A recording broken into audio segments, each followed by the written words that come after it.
Bien, hermanos, vamos a ir a la Escritura. El texto a exponer en esta mañana es el capítulo 18 del Evangelio de Juan. Vamos a ir a sus últimos tres versos. Vamos a ir a sus últimos tres versos desde el versículo 38. Desde el versículo 38 al 40. Dice la palabra de Dios. Le dijo Pilato: ¿qué es la verdad? Y cuando hubo dicho esto, salió otra vez a los judíos y les dijo: no hallo en él ningún delito. Pero vosotros tenéis la costumbre de que os suelte a uno en la Pascua. ¿Queréis pues que os suelte al Rey de los judíos? Entonces todos dieron voces de nuevo diciendo: no a este, sino a Barrabás. Y Barrabás era ladrón.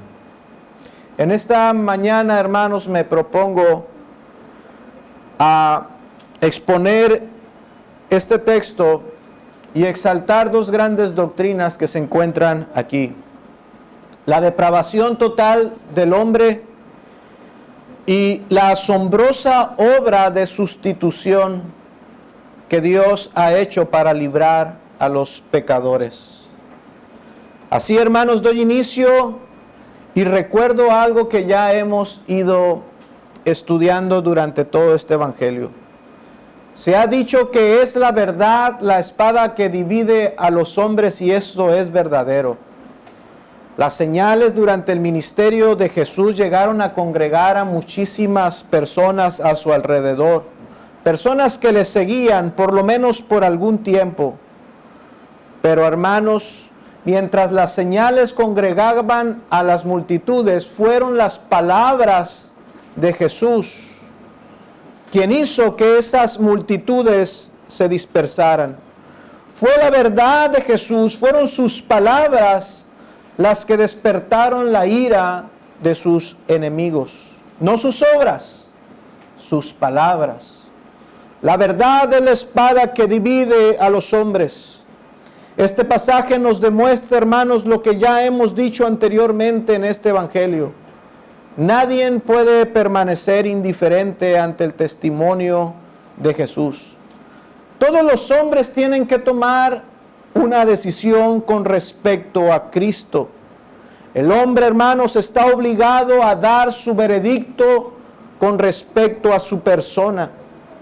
Las multitudes, hermanos, que le siguieron por un tiempo, tuvieron también que tomar una decisión con respecto a él. Los eruditos religiosos, los sabios de su tiempo, los fariseos, los escribas, también, hermanos, tuvieron que dar un veredicto con respecto a Jesús, y lo hicieron. Los hombres poderosos, como Herodes y Pilatos, no quedaron exentos de esto, hermanos. Tuvieron que dar una resolución con respecto a la persona de Jesús. Así, querido hermano, tú y yo también no podemos evadir esto. Tenemos que dar nuestra resolución acerca de quién es Jesús. Nadie puede permanecer neutral en cuanto a estas cosas. Nadie puede permanecer indiferente o tratar de evadir esto. ¿Quién es Jesús? Solo existen dos respuestas. ¿Quién es Jesús para ti? Solo existen dos caminos. O Jesús es verdaderamente lo que declara la Escritura: Dios encarnado, Rey y soberano Dios, el Salvador de nuestras almas. O Jesús es un blasfemo, es un mentiroso, es un fraude. ¿Quién es Jesús? Aquí, hermanos, en este texto encontramos el testimonio de Pilato. Tenemos aquí a un hombre que quiere deshacerse de esa responsabilidad de tomar una decisión con respecto a la persona de Cristo. Es por eso que Pilato ve una oportunidad más para deshacerse de este asunto. Este hombre no quería tener problemas y no quería llegar a tener que ser él quien diera una resolución. Así, hermanos, que leemos en el versículo, en este versículo que leímos, que le pregunta a los judíos: ¿queréis pues que os suelte al rey de los judíos? El Evangelio de Marcos nos dice que Pilato les pregunta: ¿qué es lo que ustedes quieren que haga con el que ustedes llaman el rey de los judíos? Por una parte, este hombre no se siente identificado con Anás ni Caifás. Este hombre, Pilato, sabe qué clase de personas eran estos religiosos. Él no se siente identificado con ellos y ve la oportunidad, hermanos, aquí de desligarse, de participar en esta decisión. Y vemos qué es lo que hace. Pilato se dirige a la multitud. Esta pregunta que Pilatos hace para tratar de evadir, no se las hace a los líderes judíos, a Caifás ni a Anás, se lo hace al pueblo, a la gente que estaba ahí reunida. ¿Queréis que os suelte al rey de los judíos? Fíjese cómo lo hace, como todo buen político, tratando de buscar o de sacar algún provecho aún de una situación que es difícil. Les voy a preguntar al pueblo si quieren que les entregue a su rey. Aquí Pilatos, hermanos, está pretendiendo congraciarse con las mayorías. Vaya, fíjese lo que dice en el verso 39. ¿Cómo es que Pilatos propone soltarle? Pero vosotros tenéis la costumbre de que os suelte a uno en la Pascua. Vemos que Pilato, hermanos, está deseoso de deshacerse de este asunto de Jesús y sacar algún provecho, quedar bien con el pueblo. Hermanos, nosotros podemos afirmar esto porque en la Escritura mismo nos lo dice, que había en la mente de Pilatos. Haya Hechos 3:13 y veamos qué dice acerca de Pilatos. Hechos 3:13.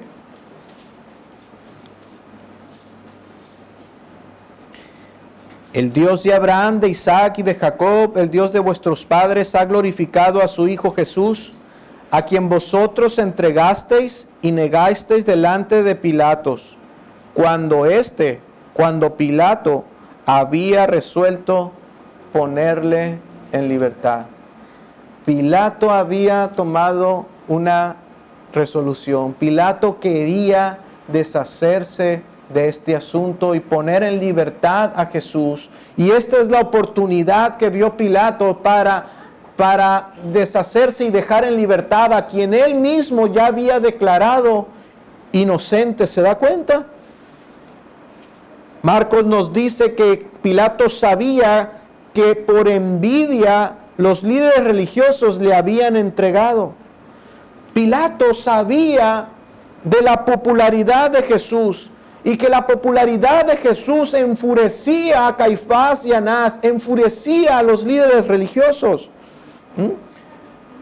Caifás sabía que era envidia lo que sentían y que por eso le estaban trayendo, no porque hubiese un delito verdadero. Estos líderes temían quedarse sin seguidores y Pilato lo sabía. Así es que con esta propuesta que Pilatos hace, Pilatos cree que Jesús quedará libre. Pilatos cree que las personas van a clamar a Jesús. Van a clamar a Jesús y van a tomar su resolución a favor de Jesús. Después de todo, hermanos, recordemos que apenas hace unos días el pueblo recibió a Jesús con palmas, con hosanas. Así es que Pilato resuelve: le voy a dejar en libertad y les voy a preguntar, no a los líderes, les voy a preguntar al pueblo y que ellos decidan. Y así dejaré libre a este hombre y me voy a deshacer de este problema y además voy a quedar bien con todos. Pero no, hermanos, Pilato no era ni un hombre piadoso, y en sus acciones no hay ninguna virtud. Lo único que hay en Pilatos es tratar de evitar un problema que pudiera poner en peligro su posición de gobernante. Pilato temía perder sus bienes y sus riquezas al perder su posición como gobernante si se desataba un conflicto en ese día, en esos días de la Pascua en Jerusalén, cuando había muchas personas. Pilato no quería un conflicto, menos en esos días. Así es que, hermanos, aunque Pilato le acaba de preguntar a Jesús, ¿qué es la verdad?, no había verdaderamente un corazón que estuviera buscando la verdad. En el verso 38, Pilato le dice a Jesús, ¿qué es la verdad? Pero dice, y cuando hubo dicho esto, salió. No esperó la respuesta. Pregunta, pero no quería la respuesta. Así, hermanos, los hombres que buscan crecer en riquezas, no les importa verdaderamente llegar a encontrar la verdad. Ahora, hermanos, Pilato representa muy bien a muchos hombres y mujeres amadores de sí mismos. Aquellos que no se identifican ni se comprometen con la religión cualquiera que sea, porque ellos son su propia religión.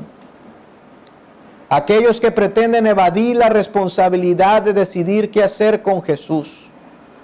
Estos hombres, hermanos, esta clase de personas se inclinan donde el pueblo se incline, como dijo un político hace poco tiempo. Ellos se inclinan donde el pueblo se incline, no se comprometen plenamente con la religión. Ellos están donde sea conveniente para ellos. Nunca están bien comprometidos, sus intereses siempre estarán predominando. Los vemos, hermanos, a estas personas por algún tiempo luchando, acercándose a alguna congregación, a algún lugar. Y por un tiempo como que luchan, como que muestran un esfuerzo por encajar con la religión. Pero siempre son vencidos, hermanos. Siempre son vencidos. Siempre se mostrarán al final un rechazo por el señorío de Cristo. Tratan, hermanos, de justificar sus acciones para satisfacer su propia conciencia. Y aunque están luchando brevemente, siempre son vencidos por las cosas de este mundo. Siempre para ellos, este tipo de personas, será más importante agradar a los hombres antes que a Dios. Siempre serán guiados por el príncipe de este mundo y sus acciones van a concluir en un rechazo. Nunca se someterán a Cristo. Podrán, hermanos, como Pilato lo hizo, buscar alguna salida y lavarse las manos y marcharse, pero nunca van a poder lavar sus conciencias y su pecado. Son las personas que están por un tiempo en una congregación y si son confrontadas por el Evangelio y están luchando dentro de sí, queriendo encajar, pero sin tomar una decisión verdadera y comprometida con Cristo y el Evangelio, y al final buscan algo que justifique su acción de retirada y se van. Hermanos, podrán lavar sus manos, pero nunca van a poder limpiar su pecado. Quizá tú dices, ay pastor, qué bueno que no soy esa clase de persona. Yo no tengo una posición que cuidar, yo no soy egoísta, yo no soy ambicioso, yo no tengo nada que cuidar como este hombre. Yo soy una persona humilde, tampoco soy como los religiosos, no tengo envidia de nada, no tengo envidia de otros, no soy como los religiosos judíos y tampoco soy como este hombre Pilato, este gobernante. Algunos piensan y me lo han dicho, si yo hubiese vivido en los días de Jesús, yo no hubiera crucificado a Cristo. hermanos, Pilato se dirige al pueblo, a los que se consideran humildes, a los que no son muy sabios, y a ellos se les confronta con esta pregunta: ¿qué queréis que haga con él?, les preguntó Pilato. Y ellos respondieron: crucifíquenlo, crucifíquenlo. Qué terrible respuesta, ¿verdad? Ellos toman una decisión fría, hermanos. Deliberadamente prefirieron crucificar al Santo Hijo de Dios y darle libertad a un asesino, hermanos. Esta fue la decisión de los humildes, de los sencillos, de los que decían que no tenían nada que cuidar. Esta fue la decisión de ellos, crucificar al Santo Hijo de Dios. Hermanos, bien lo dice la Escritura en Romanos: no hay quien busque a Dios, no hay quien haga lo bueno, no hay ni siquiera uno.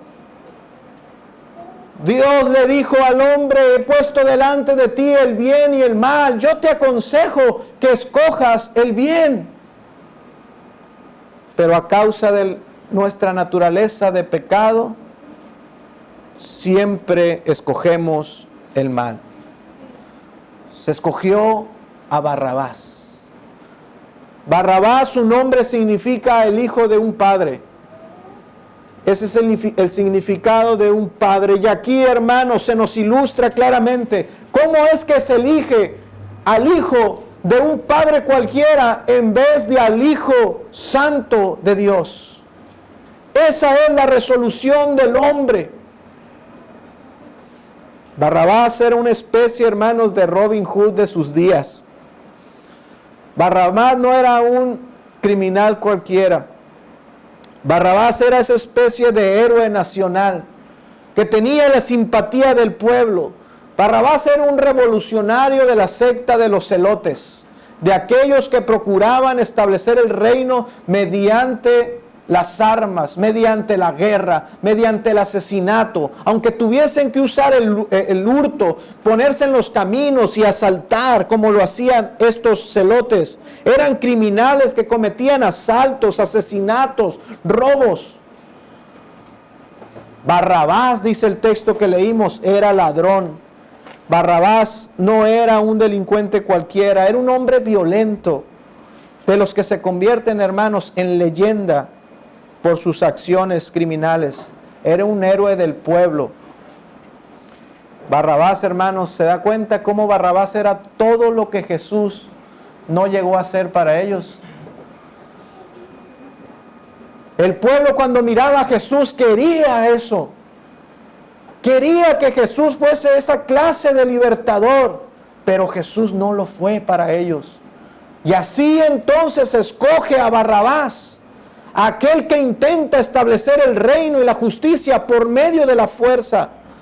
Esa fue la elección de la multitud, hermanos, y es la elección que históricamente el hombre siempre hace. El hombre, hermanos, tratando de alcanzar sus propósitos a través de sus propios medios, usando sus medios terrenales.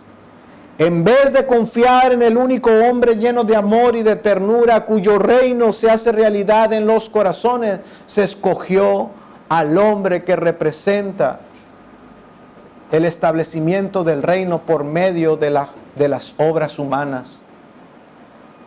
Así, hermanos, se escoge a Barrabás.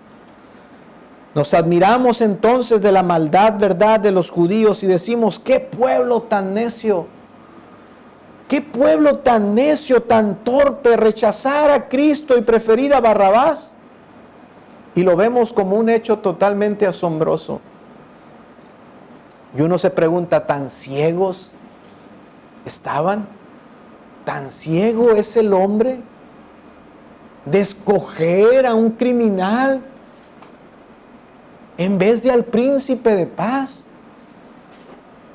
Escoger al hombre que está buscando establecer el reino por medio de las armas, de la sangre, de la violencia, en vez de al príncipe de paz, quien viene a establecer su reino en nuestros corazones y darnos la paz que este mundo no nos puede dar.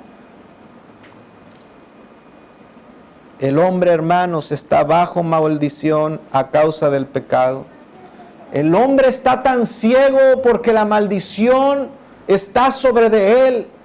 Así como cayeron las tinieblas como maldición en Egipto. Tinieblas tan densas, dice la Escritura, que se podían palpar. Así de ciego está el hombre natural. Está hundido en las tinieblas y no puede reconocer lo bueno aunque esté frente a sus narices. Está ciego. Está totalmente ciego en maldición. Así, hermanos, podemos entender cómo este pueblo, en medio de su locura, asumieron públicamente la responsabilidad de dar muerte a Cristo. ¿Qué queréis que haga con él?, les preguntó Pilato. Crucifíquenlo. Crucifíquenlo, dijo el pueblo. Nadie puede venir a Dios.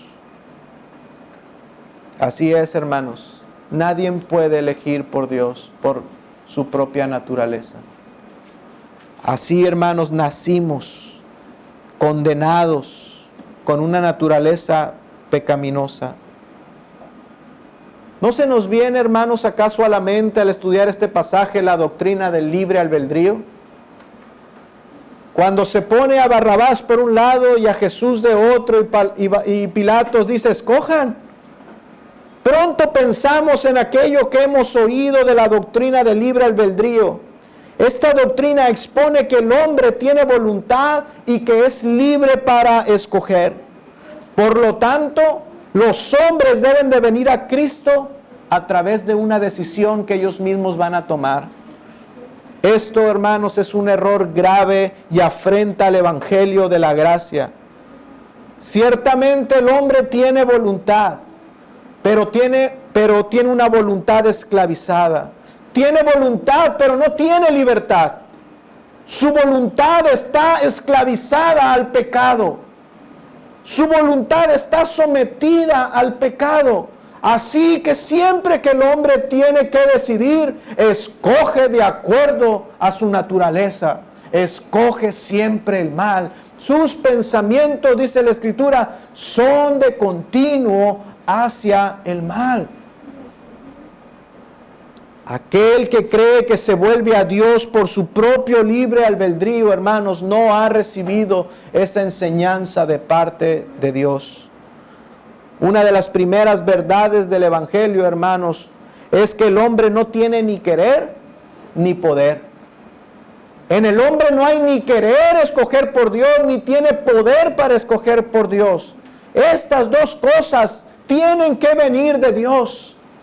El querer y el hacer. Estas cosas vienen de Dios, hermanos. Él es el alfa y el omega. Él es el principio y el fin en nuestra salvación. Romanos 3:11, no hay quien entienda. No existe, no hay quien busque a Dios. Todos se desviaron, se han hecho inútiles. No pueden venir a Dios. No pueden escoger por Dios. Martín Lutero dijo, si algún hombre atribuye alguna parte a la salvación, aunque sea lo más mínimo, este hombre no sabe absolutamente nada acerca de la gracia y no tiene el debido conocimiento de Jesucristo. Hermanos, ningún hombre por su propia voluntad, por su propia naturaleza y voluntad vendrá jamás a Cristo. El hombre está legalmente muerto, hermanos. Necesita otra vida aparte de la que tiene. Y desde Adán, hermanos, se ha pronunciado una sentencia sobre el hombre. Su sentencia, dijo Dios, es muerte. el día que comieses de este árbol ciertamente morirás. La paga del pecado es muerte. Desde Adán en Génesis, hermanos, se pronunció la sentencia sobre el hombre. Su sentencia es muerte. La sentencia ya ha sido dada. No hay nada que discutir. El hombre está condenado a muerte.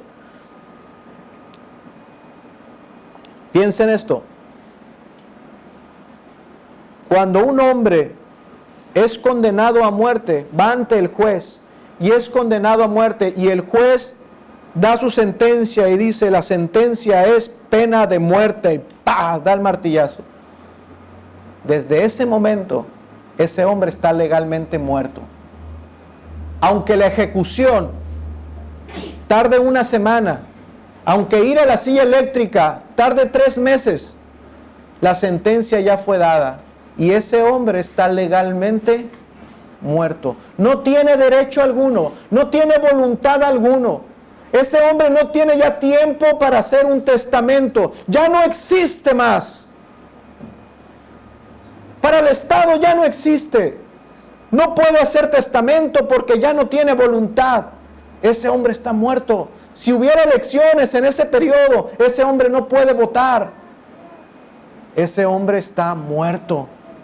Lo único que falta es el día en que se ejecute lo que ya se ha declarado. Así, hermanos, está el hombre hoy, legalmente muerto. Solo esperando, hermanos, la ejecución de la sentencia.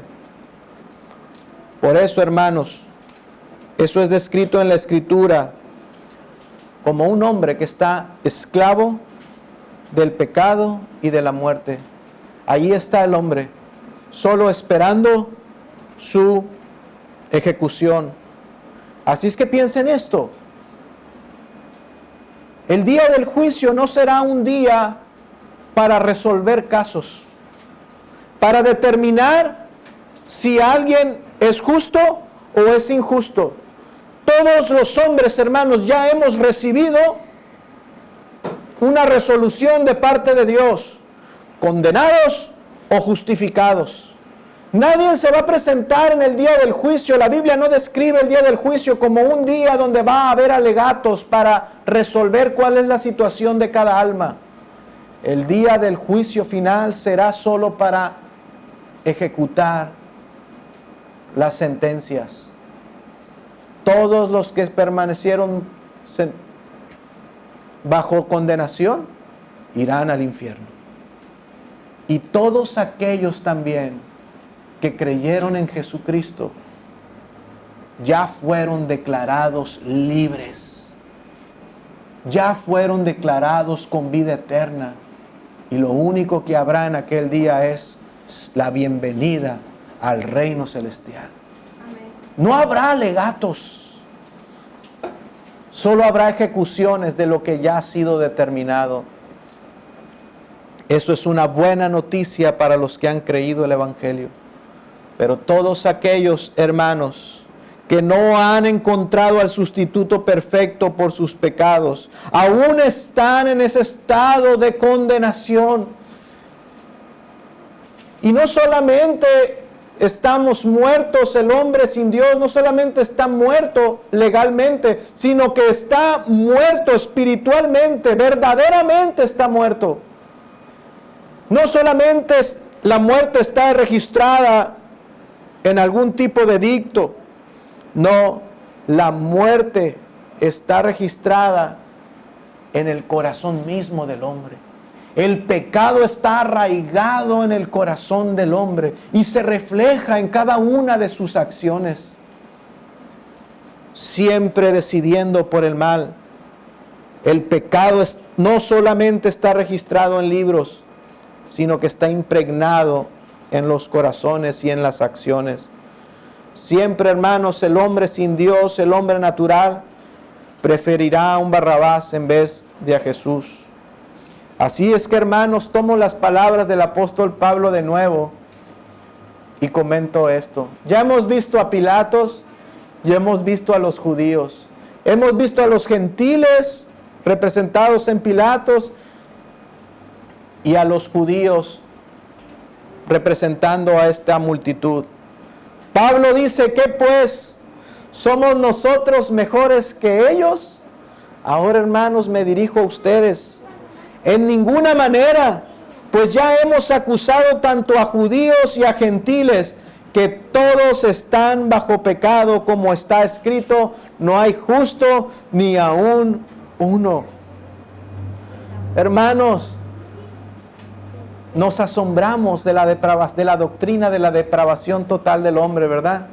Qué asombroso es ver la corrupción en la que está el hombre, que no es capaz, ante tantas evidencias, ante la persona misma de Jesucristo, no es capaz de venir a Él, aunque Él esté frente a Él. Es asombroso. Pero yo, hermanos, los invito a asombrarse más en la doctrina de la sustitución. La doctrina de la sustitución es mucho más asombrosa. Es mucho más fascinante. Brilla con más intensidad al ver las tinieblas y la oscuridad de la depravación del hombre.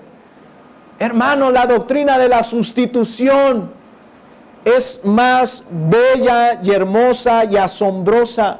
Así es que no nos asombremos tanto, hermanos, de ver cómo es que un criminal es escogido en vez del Santo Hijo de Dios. Asombrémonos, hermanos, asombrémonos más aún en ver cómo es que en el plan de Dios Él está usando su libre gracia para salvarnos. Es asombroso, hermanos, que dentro de su voluntad y de su plan perfecto, un culpable quede en libertad y un inocente sea cargado con toda la culpa y sea llevado a la muerte. Asombrémonos, hermanos, al ver que Dios quiso que un gran pecador fuera soltado. Dios quiso que Barrabás fuese soltado. Fue el plan de Dios. Que el criminal fuese dejado libre. Fue el plan de Dios. Que su Hijo amado sufriera las prisiones, cargara con la culpa y fuera a la muerte. Asombrémonos, hermanos, de que Barrabás es perdonado y que Cristo es crucificado. El hermano Thomas Watson dice, qué asombroso es que Dios me ame cuando no hay nada encantador en nosotros. Eso debe ser verdaderamente asombroso. Que Dios te ame, que Dios te declare libre cuando tú no hiciste absolutamente nada.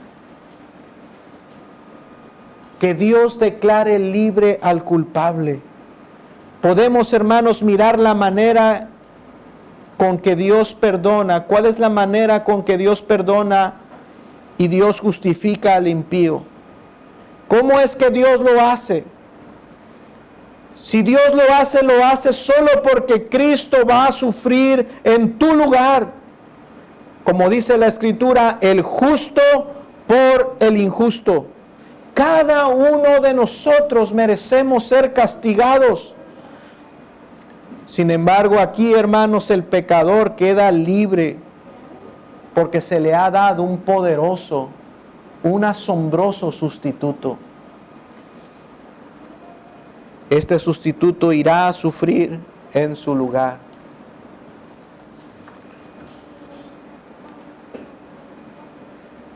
Imagínense, hermanos, esa escena. Barrabás estando en prisiones. Barrabás estaba en ese mismo edificio. Quizá en una prisión diferente a donde estaba Jesús, pero Barrabás estaba ahí. en las prisiones oscuras de ese edificio romano. Y afuera se escucha un murmullo, mucha gente, mucha multitud. Barrabás ya había sido condenado y a Barrabás le esperaba la muerte. Barrabás estaba ahí en prisiones esperando su ejecución, y ahora se escucha venir a los soldados a esa celda, se escuchan los pasos de los soldados dirigiéndose a la celda. Imagínese el terror del hombre que está a punto de enfrentar la muerte y que vienen los soldados a sacarlo de la celda. Barrabás estaba pensando seguramente que ya era la hora de ir a morir. Los soldados vienen y se escuchan las llaves de las prisiones. Abren la prisión y lo toman. Barrabás sabe que solo le espera la muerte. Que la multitud está enardecida allá afuera. Que los morbosos están allá afuera y son aquellos, todos aquellos que lo llevarán y lo acompañarán a morir allá afuera de la ciudad, en el espectáculo de la muerte. Barrabás es llevado por los pasillos y es puesto delante de la multitud. Pero algo extraño estaba pasando en ese momento que Barrabás no entendía. Había un hombre a su lado. Un hombre distinto. Había un hombre a su lado atado. Había otro ahí que estaba amarrado. Y él no sabía quién era. Así es como llegamos a esta escena, hermanos. Y Pilato pregunta, ¿a quién escogen? ¿A quién dejamos en libertad? Y el pueblo escogió a Barrabás. Y Barrabás es dejado en libertad. Y ese hombre que Barrabás no conocía tomó su lugar. Se preparó una cruz para ese hombre, la cruz que debía de llevar Barrabás. Y se llevó a ese sustituto a la cruz. Se le dio a Barrabás, al criminal, un poderoso sustituto para sufrir su muerte. Así el pecador queda libre, hermanos. Somos criminales, impíos, merecedores de la condenación. La Biblia dice que cuando estábamos sin esperanza como Barrabás, en nuestras prisiones, cuando estamos en ese estado, solo esperando la condena y ser llevados al juicio, Cristo, cuando aún éramos pecadores, cuando estábamos sin esperanza y sin Dios, Cristo, el inocente, murió por nosotros. Y ahora, hermanos, por causa de Cristo, el pecador que pone su confianza en Él es declarado justo y libre. Esto es asombroso. Esto es asombroso. De la muerte a la vida, de la esclavitud a la libertad. Cuando él pensaba que solo quedaba muerte, en esa tarde, mediodía, Barrabás quedó libre, libre, absuelto de toda condena, de todo juicio. El que iba a la muerte ahora, sus cadenas han sido quitadas y ahora puede estar libre.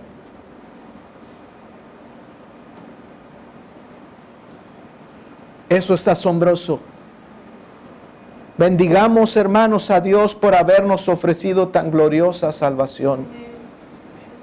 Debemos alegrarnos siempre por la libre gracia de Dios. Porque aunque nosotros, hermanos, no merecemos el perdón, Dios nos da su perdón por medio de un sustituto. Porque aunque yo no podía, hermanos, escoger a Dios, glorifiquemos a Dios porque Dios me escogió a mí. No descansemos, hermanos, hasta que podamos decir con verdadera fe, Cristo es mío. Merezco el infierno ciertamente, pero Cristo ha muerto por mí. Ahora, hermanos, ¿qué aplicaciones podría traernos estas doctrinas? Primero, hermanos, yo quiero decirte y recordarte, tú has sido liberado. Tú ya no estás más en prisiones de oscuridad, ni estás esperando ser arrojado al lago de fuego. Tú estás libre. Has sido declarado libre. Ya no hay delito que cobrar, ya no hay nada. No hay nada delante de la justicia de Dios que te pueda hacer temer a su presencia. Tú estás libre. Por increíble que parezca, así es. Un pecador, alguien que merece y en libertad. ¿No debería acaso esto, hermanos, consumir nuestros pensamientos? Soy libre. Tengo paz con la ley. La ley ya no tiene nada en contra de mí. Ya no hay nada que cobrar. Estoy en paz con la justicia de Dios. He sido declarado justo y se me ha dado la libertad. Se escogió a Jesús en vez de a mí. Se escogió hacer justicia en el Hijo de Dios en vez de en mí. ¿Por qué lo olvidas? ¿Por qué menospreciamos esto? En Jesús se cargó todo nuestro castigo. ¿No sería, hermanos, lo más apropiado voltear a aquel que es nuestro sustituto, mirarlo con asombro, aquel que está tomando nuestro lugar, a nuestro hermano, aquel que ha salido al frente de la batalla? ¿No sería lo más adecuado voltear y mirarlo y ver cómo es que Él está tomando nuestro lugar? ¿Cómo es que Él está siendo azotado? ¿No sería lo más apropiado seguirlo en su pasión? ¿Seguirlo de cerca en sus sufrimientos? Yo no sé qué hizo Barrabás. Yo no sé qué fue lo que hizo, pero ¿no sería lo apropiado seguirle contemplando y viendo cómo Él está sufriendo por nosotros? Cómo Él cargó nuestra culpa y fue azotado, fue coronado con una corona de espinas, fue humillado, fue despojado de sus ropas, fue degradado por nosotros, sus carnes destrozadas. ¿No sería lo más adecuado seguirlo de cerca, viéndolo cargar nuestra cruz, ir paso a paso con Él y seguirle hasta el Calvario? Y verlo y decir siempre, Él está cargando mi cruz. Él está llevando nuestro pecado. Esa cruz era mía. Esos azotes eran míos. Esos clavos eran míos.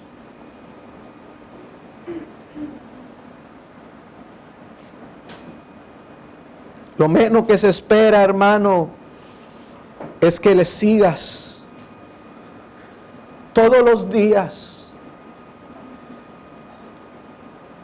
y le glorifiques a ese asombroso sustituto. Vayas gritándole gracias. Gracias.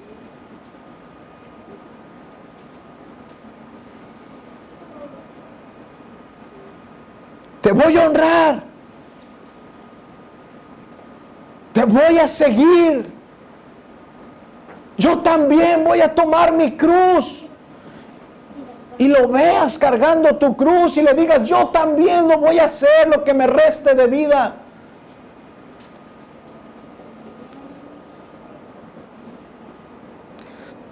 Toda nuestra vida debería de estar caracterizada por este pensamiento. Esa es la cruz que tenía que haber llevado yo, y Él la está llevando por mí. Yo soy el que tenía que estar colgado ahí y no Él. Hermano, recuerda, Dios te salvó. Dios te salvó y has sido declarado justo y libre porque Cristo tomó tu lugar. Sírvele, síguele. Toma una resolución si no la has tomado sobre Jesús. Él es Rey, Él es Señor, Él es nuestro Salvador. Amén. Vamos a orar. Padre, te damos gracias.